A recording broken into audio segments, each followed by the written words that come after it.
মুসলমানেরা সবসময় কি করে, হুট করে একদিন দেখলো ফেসবুকে কেউ আল্লাহর নবীকে গালি দিয়েছে, রাস্তাঘাট মাঠঘাট গরম করে লিল্লাহি তাকবীর দিয়ে মিছিল মিটিং করে 5 দিন 10 দিন পর আবার ঘুমিয়ে যাবে। কথা আমার বুঝতে পারেননি? 5 দিন 10 দিন পর ঘুমিয়ে যাবে, 5 বছর পর ঘুম থেকে উঠে দেখবে সিলেবাসের মধ্যে LGBTQ, সিলেবাসের মধ্যে ট্রান্সজেন্ডার, সিলেবাসের মধ্যে সমকামিতা, আবার লাফ দিয়ে উঠে রাস্তাঘাট মিছিল মিটিং একাকার, 10 দিন পর আবার ঘুমিয়ে যাবে। এটা হচ্ছে প্রতিক্রিয়া।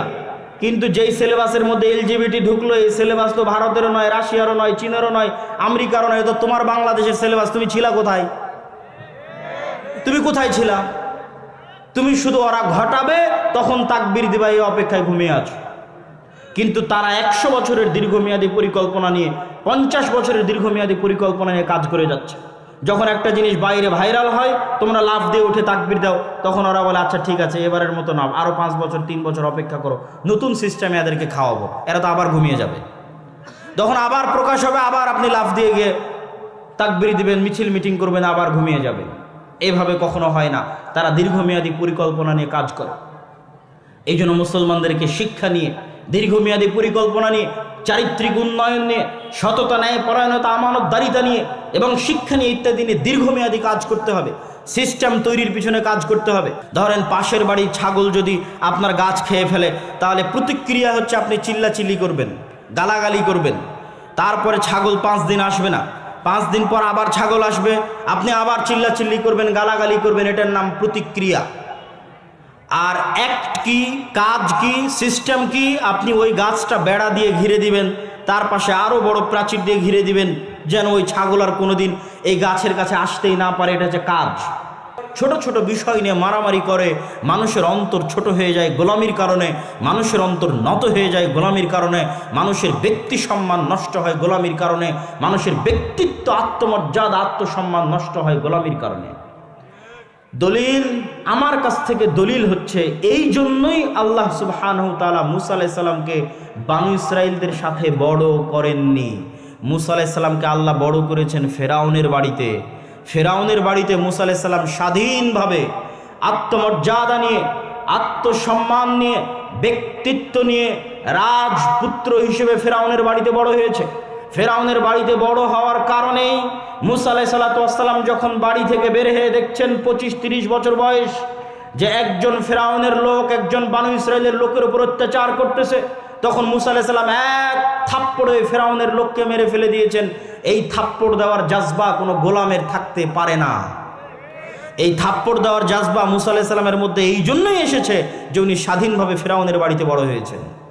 আল্লাহ সুবহানাহু ওয়া তাআলা এই জন্যই ওনাকে বানু ইসরাইলের সাথে বড় করেনি। কিন্তু উনি তো স্বাধীনভাবে আত্মমর্যাদা নিয়ে বড় হলেন, কিন্তু যাদের উনি নবী, এরা তো 300 বছর থেকে গোলাম। এই জন্য কথায় কথায় এদের আচরণ দেখেন। নবীকে বলতেছে তোমার আল্লাহকে না দেখলে ঈমান আনবো না, নবীকে বলতেছে এক খাবার প্রতিদিন ভালো লাগে না, নবীকে বলতেছে তুমি যাবার তোমার আল্লাহ গিয়ে যুদ্ধ করো, তারপরে জয় হলে আমরা আসবো। এই ধরনের কথা একজন নবীর সাথে কেমনে যায়? নবী ব্যক্তিত্ব, আত্মমর্যাদা, আত্মসম্মান, সত্যবাদিতা, আমানতদারিতা, ন্যায়পরায়ণতার বৈশিষ্ট্যে বড় হয়েছে, আর এরা গোলামির জীবনযাপন করেছে। এই জন্য এদেরকে উনি চালাতে পারেননি। আমরা মুসলমানেরা, আমাদেরও স্বভাব এতটা নিকৃষ্ট, এতটা খারাপ, এতটা জঘন্য ছিল না। কিন্তু দীর্ঘ 200, 250, 300 বছরের ব্রিটিশদের গোলামি আমাদেরকে মিথ্যুক, দুর্নীতিবাজ, ধোঁকাবাজ, ফাঁকিবাজ বানিয়ে ছেড়েছে। আমাদের রক্তের মধ্যে মিথ্যা, ধোঁকা, দুর্নীতি এবং ফাঁকি ঢুকে গেছে গোলামি করতে করতে। আপনাদের RS পর্চার আগের CS এবং SA পর্চা খুলে দেখেন, আপনারা জমির মালিকই ছিলেন না। ওখানে তাদের নাম লেখা আছে যে জমিদারের নামে কর এবং খাজনা দেওয়া হতো, জমির মালিকই ছিলেন না। ব্রিটিশরা পিটিয়ে নীল চাষ করাতো এই অঞ্চলের মানুষকে, আর ডিভাইড অ্যান্ড রুলস, একজনকে আরেকজনের বিরুদ্ধে লাগিয়ে রেখে শাসন করত। তো একজন আরেকজনের বিরুদ্ধে লাগতে লাগতে, মারামারি করতে করতে অন্তর ছোট হয়ে গেছে, জাতিগতভাবে অন্তর ছোট হয়ে গেছে। তার প্রমাণ সাধারণ মানুষ বাদ, আপনি আলেম ওলামাকে দেখেন না, মঞ্চে উঠে, স্টেজে উঠে কিভাবে গালাগালি করে। আলেম ওলামাদের দেখলে আপনি বুঝতে পারবেন যে ব্যক্তিত্ব, আত্মসম্মান, আত্মমর্যাদা জাতি হিসেবে আমাদের কোথায়। আপনি বলবেন এটা কি শুধু বাংলাদেশের মুসলমানদের অবস্থা? জি না, বাংলাদেশের মুসলমানদের চেয়ে ভয়াবহ, জঘন্য, নিকৃষ্ট অবস্থা আফ্রিকার মুসলমানদের। তারা আরো বেশি জঘন্য গোলামি করেছে ফ্রান্সের, ইতালির, স্পেনের। আপনি যান, গেলে দেখতে পাবেন কিভাবে তাদের জীবনের সাথে মিথ্যা, ধোঁকা, শঠতা, ফাঁকিবাজি মিশিয়ে আছে। ইতালি আর ফ্রান্সের রাস্তায় যত চোর আছে, যত ডাকাত আছে, যত ছিনতাইকারী আছে, তার বেশিরভাগ মুসলমান। আল্লাহর কসম, তার বেশিরভাগ মুসলমান। কেন? ওদেরকে ফ্রান্স, ইতালি, স্পেন এমনভাবে ওদেরকে শাসন করেছে, এমনভাবে ওদেরকে গোলাম বানিয়ে রেখেছে যে ওদের স্বাভাবিক জন্মগত চরিত্র ধ্বংস হয়ে গেছে। আর আমরা যে আজকের যুগের বানু ইসরাইল, তার প্রমাণ, তার আর একটা প্রমাণ দিয়ে আমার বক্তব্য সামনের দিকে এগিয়ে যায়। ওই যুগের বানু ইসরাইলেরা যে গোলাম ছিল তার প্রমাণ আল্লাহ কোরআনে বলছে, ইযাববিহুনা আবনাকুম, তোমাদের ছেলে সন্তানদের ওদের চোখের সামনে ওদের ছেলে সন্তানদের জবাই করতে ফেরাউন। তাদের চোখের সামনে তাদের ছেলে সন্তানদের জবাই করতে ফেরাউন। আর আজকে কিসের আমার চোখের সামনে?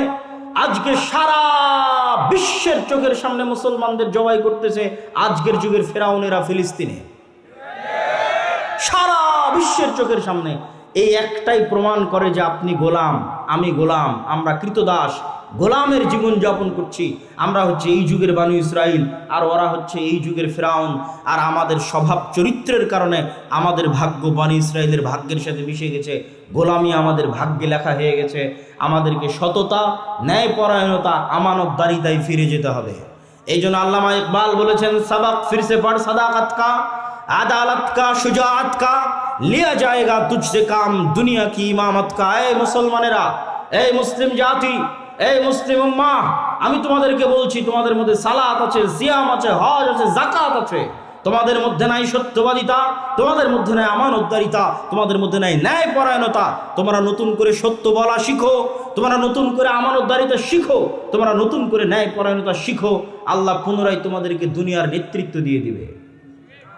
এটা আল্লামা ইকবাল তার কবিতার মধ্যে লিখে গেছেন। উনি ধরতে পেরেছিলেন আজকের মুসলমানেরা কোন অবস্থায় আছে, কি সমস্যার মধ্যে আছে, সেটা তিনি ধরতে পেরেছিলেন।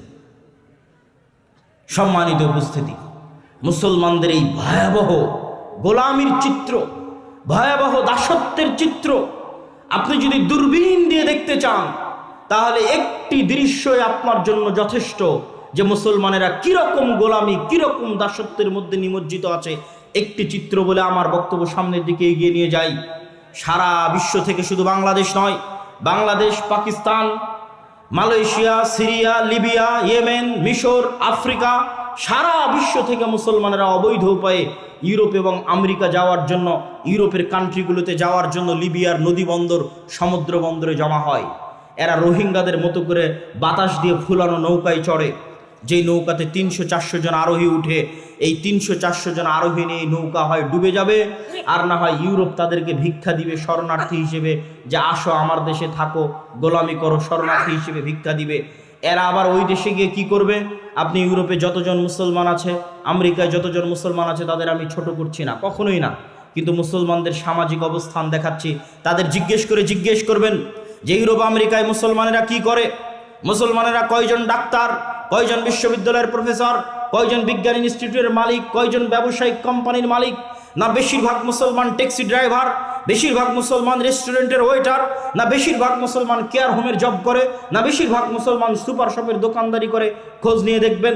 আর একটা ইহুদি পল্লীতে খোঁজ নিয়ে দেখবেন, ওই ইহুদি পল্লীতে যদি 300 জন বসবাস করে, তাহলে ওই ইহুদি পল্লীর 300 জনের 300 জন ইহুদি, 300 জনই হয় ডাক্তার, না হয় মেডিকেলের প্রফেসর, না হয় কোম্পানির মালিক, না হয় ব্যাংকের মালিক। আর মুসলমানেরা হচ্ছে সমাজের তৃতীয় শ্রেণীর নাগরিক। এই জন্য আমি বলেছি, ভারতের মুসলমানদের সাথে ইউরোপ আমেরিকার মুসলমানদের কোনো পার্থক্য নাই, এতটুকু যে ভারতের মুসলমানেরা নাগরিক অধিকার পায় না, মানবিক অধিকার পায় না।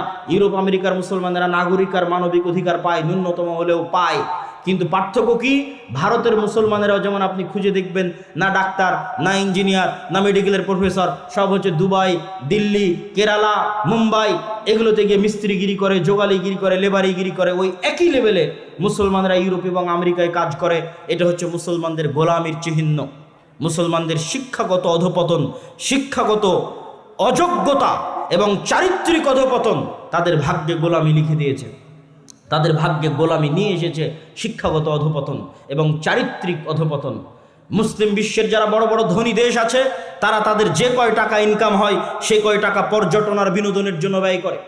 আর আমাদের মতো যেগুলো তৃতীয় বিশ্বের মুসলিম দেশ আছে, এরা টাকা দিয়ে রাস্তাঘাট, ব্রিজ, কালভার্ট তৈরি করে, শিক্ষার পিছনে বিনিয়োগ নাই, অর্থনৈতিক উন্নয়নের পিছনে, ব্যবসায়িক প্রতিষ্ঠানের পিছনে, নতুন ব্যবসায়িক খাতের পিছনে, স্বাস্থ্য সেবার পিছনে বিনিয়োগ কম। আর যারা মসজিদের কমিটি আছে তারাও যদি 10 টাকা 500 টাকা, আজকের মসজিদ কমিটি উন্নয়নের জন্য সম্মেলন করেছে, তারাও টাকা নিয়ে গিয়ে মসজিদে এসি লাগাবে, টাইলস লাগাবে, মসজিদে ছাদ দিবে, সব কিছু করবে, কিন্তু মসজিদে শিক্ষার ব্যবস্থা করবে না। তাহলে সারা বিশ্বের মুসলমানদের কাছে শিক্ষা 2 নাম্বার, আর ইউরোপ আর আমেরিকার কাছে শিক্ষা 1 নাম্বার। বাংলাদেশে ব্রাক কয়টা এরকম জালসা আয়োজন করেছে? খ্রিস্টান মিশনারি কয়টা এরকম জালসা আয়োজন করেছে? ব্রাক কি করে? 25 থেকে 30 হাজার স্কুল চালায়। খ্রিস্টান মিশনারি কি করে? সবচেয়ে দামি এবং শ্রেষ্ঠ স্কুল পরিচালনা করে। আর আমরা হুজুগে বাঙালি, আমরা মনে করি এরকম একটা জালসা সম্মেলন করব, এতেই দিনের অনেক উপকার হবে। 12 বছর সিলেবাসে যা পড়বে তাই 1 ঘন্টার বক্তব্যে সমাধান হবে? 12 বছর সিলেবাসে ইসলাম বিদ্বেষী জিনিস পড়বে, ধর্ম বিদ্বেষী জিনিস পড়বে, আমি 1 ঘন্টার বক্তব্য দিয়ে কি করব? মুসলমানেরা কখনোই সিস্টেম তৈরি করা জানে না। মুসলমানেরা জানে শুধু রিয়্যাক্ট করা, প্রতিক্রিয়া দেখানো। প্রতিক্রিয়া দেখানো আর কাজ করা, সিস্টেম তৈরি করার মধ্যে কি পার্থক্য আমি ছোট্ট উদাহরণ দিয়ে বুঝিয়ে দিই। এই বক্তব্যগুলো, এই আলোচনাগুলো মূলত আলেম ওলামা, শিক্ষিত শ্রেণী, ইসলামী দল, ইসলামী সংগঠন যারা করে তাদের চিন্তা করা উচিত, তাদের চিন্তার খোরাক। কিন্তু যেহেতু আলোচনা করতে এসেছি, সেহেতু উদাহরণ হিসেবে আপনাদের সামনে বলে যাচ্ছি। আদ-দাওয়া ইলাল্লাহ দেশব্যাপী মসজিদ ভিত্তিক দিন শিক্ষার যে কার্যক্রমের উদ্যোগ নিয়েছে, ওটা অতি নগণ্য, অতি ক্ষুদ্র উদ্যোগ। এটা আমি তাকবীর দিয়ে সমাবেশ করে, জনসমাবেশ তৈরি করে আপনাকে দেখাতে পারবো না যে কত লোক এটা অনুসরণ করতেছে বা মানতেছে। কেননা এটা দল নয় যে আপনাকে দেখাবো এখানে হাজার হাজার মানুষ। এটা শিক্ষার বিষয়, এটা সমাজে দীর্ঘমেয়াদী প্রভাব রাখবে, নীরবে বিপ্লব ঘটাবে, সমাজে নীরবে মানুষকে দিন শিখাবে, কোরআনের পাশাপাশি মৌলিক দিন শিখাবে। কিন্তু এটা চ্যালেঞ্জ। কেন? এটাকে কেউ দাওয়াতি কাজ মনে করে না। আমাদের যুবক সমাজ মনে করে দাওয়াতি কাজ মানে জালসা আয়োজন করতে হবে, দাওয়াতি কাজ মানে কোনো দলে যোগ দিয়ে পদ নিতে হবে, কোনো মিছিল মিটিংয়ে যুক্ত হতে হবে, তাকবীর দিতে হবে। তারা কখনই মনে করে না দাওয়াতি কাজ মানে শিক্ষা। তারা মনে করে মসজিদে বক্তব্য কমিটি চালাবে আর ইমাম চালাবে। জি না, এটাই দাওয়াতি কাজ। আপনার মাথায় যখনই মাথায় আসবে যে আপনি দাওয়াতি কাজ করবেন, তখন আপনার মাথায় যেন আগে শিক্ষা আসে যে অত্র অঞ্চলের সকল মুসলমানের সন্তান কোরআন শিখলো কিনা, আপনি নিজে কোরআন জানেন কিনা, অত্র অঞ্চলের সকল মুসলমানের সন্তান দিন শিখলো কিনা, আপনার কাছে নিজের কাছে দিনের মৌলিক জ্ঞান আছে কিনা। না থাকলে বাড়ি বাড়ি গিয়ে দাওয়াত দিয়ে দিয়ে কমিটিকে বুঝিয়ে ওই বাচ্চাদেরকে মসজিদে নিয়ে এসে আদ-দাওয়া ইলাল্লাহর সহযোগিতা নিয়ে, ট্রেনিং নিয়ে উক্ত মসজিদে দিন শিক্ষার ব্যবস্থা বাস্তবায়ন করবেন। এটাই দাওয়াতি কাজ। এখন পর্যন্ত আমরা 3 ব্যাচে 100-র অধিক শিক্ষককে ট্রেনিং দিয়েছি। যে ট্রেনিংয়ে আসবে তার যাতায়াত খরচ জামিয়া সালাফিয়ার ওপর, দাওয়া ইলাল্লাহর ওপর। যে ট্রেনিংয়ে এসে থাকবে খাবে 10 দিন, ওই থাকা খাওয়ার খরচ জামিয়া সালাফিয়ার ওপর, দাওয়া ইলাল্লাহর ওপর। ট্রেনিং নিয়ে যখন ফিরে যাবে তখন 5 কপি 10 কপি করে সিলেবাসের বই তাদের কাছে বিনামূল্যে দেওয়া হবে। ওই বইয়ের বিনামূল্যে দেওয়ার খরচও জামিয়া সালাফিয়ার ওপর, দাওয়া ইলাল্লাহর ওপর। আর আমি খাকসার আব্দুল্লাহ বিন আব্দুর রাজ্জাক দেশ ও জাতির ভবিষ্যৎ প্রজন্মের সন্তানের শিক্ষার জন্য ওয়াকফ হিসেবে আছি। যেখানে ডাকবেন বিনা খরচে ফি সাবিলিল্লাহ সেই মসজিদে উপস্থিত হব, জাতির সাথে ওয়াদাবদ্ধ। কিন্তু টাকার বিনিময়ে জালসা থেকে জালসা করে বেড়াবো, এইটা কখনো দীর্ঘস্থায়ী টেকসই কাজ নয়। এটা হচ্ছে হুজুগে বাঙালি মেলার মতো। আগের যুগে যাত্রা হতো, এই যুগে মেলা, তার আগের যুগে মেলা হতো, আর এখন হয়তো আমরা তার আলট্রা ভার্সন, ইসলামিক ভার্সন তৈরি করেছি, জালসা সম্মেলন। তার মানে জালসা সম্মেলনে যে দিনের কাজ হয় না তা বলি না। জালসা সম্মেলনে 2টা দিক নির্দেশনা দেওয়া যায়, জালসা সম্মেলনে 2টা ইমান জাগানো কথা বলা যায়, কিন্তু জালসা সম্মেলনে শিখানো যায় না। ও 12 বছর সিলেবাসে যা শিখাবে আমি একদিনে 1 ঘন্টায় তা শিখাতে পারবো না। এর জন্য আপনাকে মসজিদে আসতে হবে, আমার ট্রেনিং প্রাপ্ত শিক্ষকের কাছে সিলেবাসের মাধ্যমে আপনাকে নিয়মিত শিখতে হবে। ও 12 বছরে ধর্মবিদ্বেষী যা শিখাবে তার আগেই অ্যান্টিবায়োটিক হিসেবে, ইঞ্জেকশন হিসেবে আপনার শরীরের সন্তানের অন্তরে দিনের জ্ঞান, কোরআনের জ্ঞান বসিয়ে দেওয়া হবে, যেন শয়তান তাকে পথভ্রষ্ট করতে না পারে ইনশাআল্লাহ। কিন্তু আপনি যদি মসজিদ ভিত্তিক দিন শিক্ষা বাস্তবায়ন না করেন, তাহলে জেনে রাখবেন আপনার সন্তানকে, যে কোনো মুসলমানের সন্তানকে কোরআনের জ্ঞান না দিয়ে, মৌলিক দিনের জ্ঞান না দিয়ে বর্তমান যুগে স্কুলে পাঠানো সরাসরি শয়তানের কাছে পাঠানো।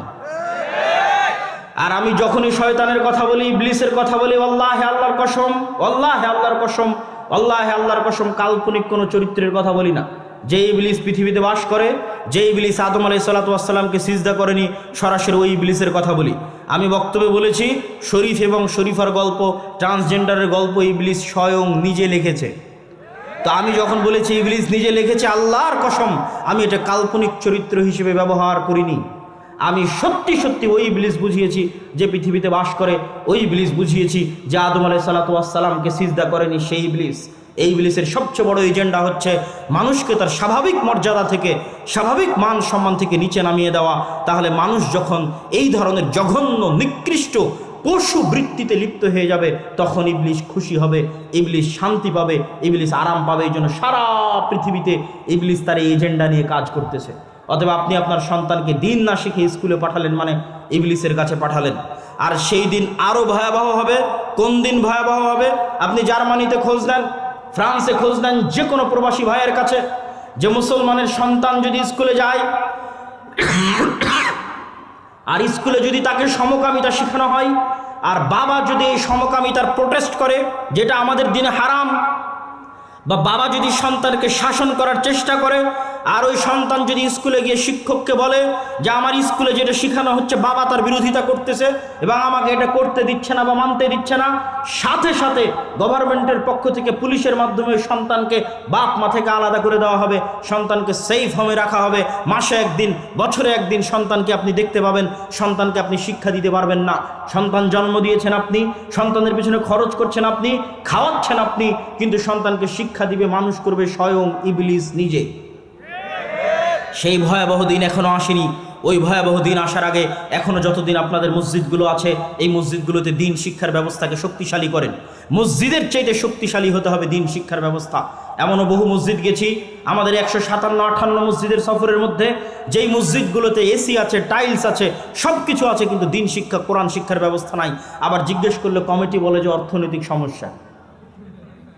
তখন আমি কমিটিকে বলেছি আপনার এসি বিক্রি করলে 1 বছর মক্তব চলবে, আর আপনার এসি বিক্রি করা শেষ হয়ে গেলে মসজিদের দেওয়াল থেকে টাইলস খুলে বাজারে বিক্রি করবেন, ওইটা দিয়ে আর কিছুদিন মক্তব চলবে।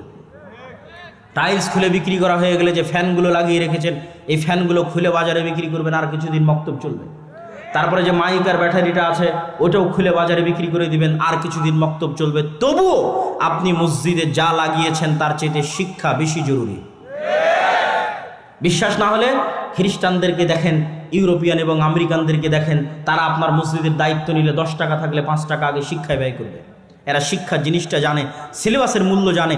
এই জন্যই তো আপনার সিলেবাস পরিবর্তনের জন্য এত চেষ্টা তারা করতেছে। কেন করতেছে? যদি সিলেবাসের কোনো গুরুত্ব না থাকতো, শিক্ষার কোনো গুরুত্ব না থাকতো, তাহলে আপনার সিলেবাস পরিপূর্ণ ইসলামিক হতো। আর বেরাক আর খ্রিস্টান মিশনারিরা বড় বড় জালসা করে বেড়াতো।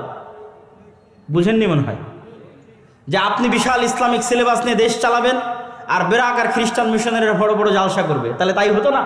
তো ওরা তো একটাও জালসা করে না, ওরা কিনে ব্যস্ত আছে সিলেবাস আর শিক্ষা, সিলেবাস আর শিক্ষা। তাহলে আপনি কি স্বর্ণের মসজিদ দিয়ে পানি খাবেন? স্বর্ণ দিয়ে মসজিদ বানিয়ে, স্বর্ণ দিয়ে মাদ্রাসার বিল্ডিং বানিয়ে, স্বর্ণ দিয়ে রাস্তাঘাট বানিয়ে ধুয়ে পানি খাবেন, যেখানে যেই মসজিদের আশেপাশে জুয়াখোর, মদখোর, গাঞ্জাখোর, Free Fire, PUBG, TikTok, reels ইত্যাদি নেশাগ্রস্ত যুব সমাজে পরিপূর্ণ হয়ে গেছে। এই মসজিদ বিরান পড়ে থাকবে। বিরান পড়ে থাকা মসজিদ দেখে এসেছে, আপনিও দেখতে পারেন। স্পেনের কর্ডোভা, গ্রানাডায় মুসলমানেরা 800 বছর শাসন করেছে। কর্ডোভার জামে মসজিদে এক ছাদের নিচে, এক ফ্লোরে 70,000 মুসলমান মুসল্লি সালাত আদায় করতে পারবে। সেই কর্ডোভার জামে মসজিদ আজ পৃথিবীর সবচেয়ে বড় গির্জা। বাহির থেকে দেখলে দেখবেন মিনার আছে, কারুকাজ আছে, ডিজাইন আছে, মেহরাব আছে, মনে হচ্ছে এখনই আজান দিবে আর এখনই সালাত হবে। ভেতরে ঢুকে দেখবেন মারিয়াম আলাইহিস সালাতু ওয়াস সালাম আর ঈসা আলাইহিস সালাতু ওয়াস সালামের মূর্তিতে পরিপূর্ণ হয়ে আছে। বলেন নাউজুবিল্লাহ। তো মসজিদ তো বিরান পড়ে আছে। এরকম মসজিদ বিরান পড়ে থাকবে যদি আপনি শিক্ষার ব্যবস্থা না করেন। সম্মানিত উপস্থিতি, আমি আমার বক্তব্য দীর্ঘায়িত করতে চাই না, তবে যতটুকু আপনাদেরকে বলে যাচ্ছে এতটুকু নিয়ে যদি কাজ করেন, অন্তত সত্য বলা যদি শিখেন, মিথ্যা থেকে যদি তওবা করেন, যার জীবনে কোনোদিন মিথ্যা বলবেন না। আমি আমার ব্যক্তিগত অভিজ্ঞতা বলি, আমার ছেলে মোহাম্মদ, আমি আগে মনে করতাম ইউরোপ ঘোরার আগে বা ইংল্যান্ড ঘোরার আগে যে তাদেরকে সালাত, সিয়াম, হজ, যাকাত এগুলো শিখাতে হবে। সালাত, সিয়াম জরুরি, কিন্তু এখন আমি মনে করি আগে শিখাতে হবে সত্য বলা, আগে শিখাতে হবে ন্যায় পরায়ণতা, আগে শিখাতে হবে আমানতদারিতা। কেননা আমার নবী মুহাম্মদ সাল্লাল্লাহু আলাইহি ওয়াসাল্লাম নবী হওয়ার আগে জন্মগত সত্যবাদী ছিলেন, নবী হওয়ার আগে জন্মগত আমানতদার ছিলেন, নবী হওয়ার আগে জন্মগত ন্যায়পরায়ণ ছিলেন। আর আমাদের কাছে সালাত, সিয়াম, হজ, যাকাত আছে, কিন্তু মাদ্রাসা, মসজিদ, দল, সংগঠন কোথাও ন্যায়পরায়ণতা নাই, আমানতদারিতা নাই, সত্যবাদিতা নাই, সততা নাই।